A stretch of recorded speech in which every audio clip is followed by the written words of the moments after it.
आपलं सरकार देखील पाडण्याचा प्रयत्न केला, तेव्हा हे जे मिंदे आहेत आज मुख्यमंत्री म्हणून घटना बाह्य मुख्यमंत्री आपल्या डोक्यावर बसलेत, अवकाळी सरकार म्हणून आपल्या डोक्यावर बसलेले आहेत. त्यांना पण ऑफर दिली होती जॉईन ऑर जेल. त्यांचं कॅशचं गोडाऊन सापडलं होतं, इन्कम टॅक्सची धाड पडली होती. त्यांना सांगितलं येताय की टाकू आतमध्ये. मग ते लगेच रडायला लागले दाढी खाजवत. आणि मग 20 मेला उद्धव साहेबांनी येऊन सांगितलं होतं, वर्षा बंगल्यावर अमोलजी त्यांनी येऊन सांगितलं होतं की मला हे धमकवत आहेत, मला आता जेलमध्ये जाण्याची हे माझं वय नाहीये, मी काय करू साहेब, मला हे आत टाकतील, तुम्ही काहीतरी करा, भाजपसोबत चला, आम्ही आत जाऊ.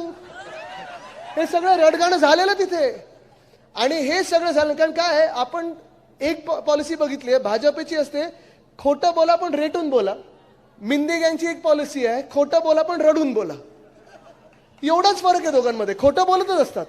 पण मूळ मुद्दा हा आहे की इथे पण ती जॉईनर जेल पॉलिसी होती. आणि तुम्हाला आज सांगतो, लिहून देतो, हे 40 गद्दार आमदार ज्यांनी टुपुक टुपुक उड्या मारून गुजरातला पळाले, मग गुवाहाटीला पळाले, मग गोव्यात जाऊन टेबलावर नाचले, हे सगळेचे सगळे त्यांच्या विरुद्ध काही ना काहीतरी धमक्या होत्या, फाईली होत्या, केसेस होत्या, आरोप होते. आणि तसेच जे गद्दार खासदार गेले, एक इकडचे पण होते. काय चोर, हे वेगळं वेगळं काय काय ऐकत असतो, कुठे डांबर चोर, कुठे माती चोर, कुठे कोंबडे चोरले जातात, कुठे काय म्हणजे काय.